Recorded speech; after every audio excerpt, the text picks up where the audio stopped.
Hello. അപ്പോൾ ഇന്നലെ നല്ല തകർപ്പൻ മഴയായിരുന്നു ഇവിടെ, അതുകൊണ്ട് പുറത്തിറങ്ങാനേ പറ്റിയിട്ടില്ല. പക്ഷേ ഇറങ്ങാൻ ചെറിയ രീതിയിലൊന്ന് തോർന്നു നിന്നല്ലാതെ ഭയങ്കരമായിട്ട് അങ്ങ് 3 മണി മുതലങ്ങ് മഴ പെയ്തുകൊണ്ടേ ഇരിക്കുകയായിരുന്നു രാവിലെ മുതലേ. അപ്പോൾ 2 ദിവസത്തെ തുണി, അതായത് ഇന്നത്തെ തുണി ഉണ്ടായിരുന്നു. അപ്പോൾ അത് പെട്ടെന്ന് വെയിൽ കണ്ടപ്പോഴത്തേക്ക് അതൊന്ന് കഴുകിയിടാമെന്ന് വിചാരിച്ചു. അപ്പോൾ എന്താണെങ്കിലും വെയിൽ വന്നതല്ലേ, അവിടെ കുറച്ച് ചെടിയൊക്കെ കിളുത്തിരിക്കുന്നുണ്ട്, എന്നാൽ പിന്നെ അതും കൂടെ ഒന്ന് വൃത്തിയാക്കാം എന്ന് വിചാരിച്ചു. പിന്നെ രാവിലെ ചോറെല്ലാം ആയി, ഫുഡൊക്കെ കഴിച്ച് കഴിഞ്ഞിട്ട് പിന്നെ പ്രത്യേകിച്ച് പണിയൊന്നും ഇല്ലല്ലോ. അപ്പോഴത്തേക്കും ചെടി ഒക്കെ കിളുത്തെല്ലാം പറിച്ച് കളയാമെന്ന് വിചാരിച്ചതുകൊണ്ട് ഞാൻ കുറച്ചൊക്കെ പറിച്ച് കളയുവാണ്. പിന്നെ അതിനകത്തൊരു തുളസി തൈ ഉണ്ടായിരുന്നു, അത് ഞാൻ പിന്നെ തിരിച്ച് കിളിപ്പിച്ച് വെച്ചു. പിന്നെ അതാണ്ട് കുറച്ച് ആ സൈഡിലെ ഫുള്ള്, ഈ കാണുന്ന സൈഡിലെ ഫുള്ള് ഇല, അതായത് പുല്ലൊക്കെ പറിച്ച്, ഇനിയുണ്ട് 2 സൈഡുണ്ട്, അത് പിന്നെ പറിക്കാം. അത് പറിച്ച് കഴിഞ്ഞപ്പോൾ മൂട് പോയി. പിന്നെ അതെല്ലാം പറിച്ച് അലക്കിയതെല്ലാം വിരിച്ചൊക്കെ ഇട്ട് കഴിഞ്ഞിട്ട് ഞാൻ പോയി കുളിച്ച്. പിന്നെ രാവിലത്തേക്ക് നമ്മൾ ഉച്ചക്കത്തേക്ക് ചോറുണ്ട്, പിന്നെ മുട്ട വറുത്തുണ്ടായിരുന്നു, പിന്നെ ചമ്മന്തി ഉണ്ടായിരുന്നു. അപ്പോൾ ഒരു തോരനും കൂടെ വെക്കാമെന്ന് വിചാരിച്ച് ചെറുപയർ മുളപ്പിക്കാൻ വെച്ചുകൊണ്ടായിരുന്നു. അപ്പോൾ ജൂലി തന്നെ കരയുന്നുണ്ട്, അത് നിങ്ങൾ മൈൻഡ് ചെയ്യേണ്ട. ജൂലിയുടെ സൗണ്ട് ഇടയ്ക്കൂടെ കേൾക്കാം. ജൂലി വോയിസ് ഓവർ കൊടുക്കുകയെന്നാണ് തോന്നുന്നത്. അവളുടെ വോയിസ് ഓവർ കൊടുക്കട്ടെ അല്ലേ. അപ്പോൾ ഞാനത് കുതിർത്ത് വെച്ച് 2 ദിവസമായി കുതിർത്ത് വെച്ചിട്ട്. അപ്പോൾ നന്നായിട്ട് കിളുത്തായിരുന്നു. എന്നിട്ട് അത് കുക്കറിലിട്ട് നമ്മൾ ഒരു കഴുകിയിട്ടാണ് ഞാൻ കുതിർക്കാൻ വെച്ചത്. അപ്പോഴത്തേക്കിനെ ഒന്ന് കഴുകി, ജസ്റ്റ് ഒന്ന് കഴുകി, പിന്നെ കുറച്ച് മഞ്ഞൾപ്പൊടി ഉപ്പും കൂടി ഇട്ടിട്ട് നമ്മൾ കുക്കർ വെച്ച് വിസിലടുപ്പിച്ച് ഒരു 3 വിസിലടിച്ചപ്പോൾ സെറ്റായി, സംഭവം സെറ്റായി കിട്ടി കേട്ടോ. നന്നായിട്ട് വെന്ത് ഓൾറെഡി. എനിക്ക് തോന്നുന്നു 3 വേണ്ടായിരുന്നെന്ന് തോന്നുന്നു, നന്നായിട്ട് വെന്ത് പോയി. സാരമില്ല, കുഴപ്പമില്ല.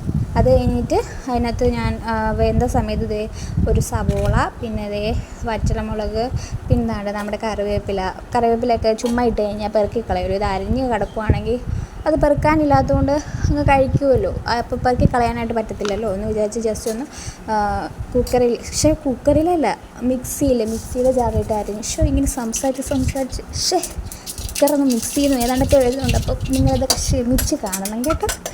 എന്നിട്ട് നമ്മൾ എണ്ണ ഒഴിച്ച് കടുക് പൊട്ടിച്ചിട്ട് ഞാൻ അരച്ചെടുത്തിട്ടുണ്ട്. ബാക്കി കുറച്ച് മിക്സിയിലുണ്ടായിരുന്നു, അതൊക്കെ നമ്മൾ ഇങ്ങനെ ചുരണ്ടി എടുക്കുമല്ലോ.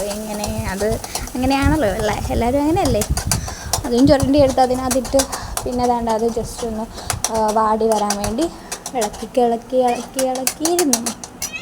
അത് കഴിഞ്ഞിട്ട് അതൊന്ന് വാടി കഴിയുമ്പോഴത്തേക്ക് നമ്മൾ കുക്കറിനകത്തു നിന്നുള്ള ചെറുപയർ മുളപ്പിച്ചത്, അതിനകത്ത് ഞാൻ ഇച്ചിരി മഞ്ഞൾപ്പൊടിയും ഉപ്പും ഇട്ടായിരുന്നു കേട്ടോ. അതും കൂടി ഇട്ടിട്ടാണ് വേവിക്കാൻ വെച്ചാൽ. അതാ പിന്നെ പ്രത്യേകിച്ച് പിന്നെ മഞ്ഞൾപ്പൊടി ഒന്നും ഇനി ചേർക്കാനത്. പിന്നെ അത് നന്നായിട്ട് അവിടെ ചീനച്ചട്ടിയിലിട്ട് നന്നായിട്ട് വീണ്ടും ഒന്ന് ഇളക്കി ജസ്റ്റ് ഒന്ന് എല്ലാം കൂടി ഒന്ന് മിക്സ് ആകാൻ വേണ്ടി പിന്നെ കുറച്ച് വെള്ളം കുക്കറിലുണ്ടായിരുന്നു, ആ വെള്ളം കൂടെ ഒഴിച്ച് അതവിടെ വെച്ച് സെറ്റാക്കി. അപ്പോൾ ആ സമയം കൊണ്ട് ഞാൻ കുക്കറിൽ പിന്നെ നമ്മുടെ മിക്സിയിൽ ജാറിലും എല്ലാം കഴുകി. അല്ലെങ്കിൽ പിന്നെ കടന്നു കഴിഞ്ഞാലും നമ്മൾ തന്നെ കഴുകണം. അവിടെ അപ്പം തന്നെ കഴുകുവാണെങ്കിൽ ഒരു 2 പാത്രമേ കാണത്തുള്ളൂ. കുറേ പാത്രമായി എനിക്ക് ഭയങ്കര മടുപ്പാവുന്നേ. എനിക്ക് വയ്യ. പിന്നെ പാത്രവും കഴുകി അവിടെ ജസ്റ്റ് ഒന്ന് തുടച്ചു. അപ്പോൾ തന്നെ അങ്ങ് തുടയ്ക്കുകയാണെങ്കിൽ പിന്നെ ആ പണി അങ്ങ് തീരുമല്ലോ. എങ്ങനെ പണി കഴിഞ്ഞിട്ട് പോയി ഫോണിൽ കളിക്കാം, TV കാണാം, കിടന്നുറങ്ങാം, എന്തൊക്കെ പണികളല്ലേ.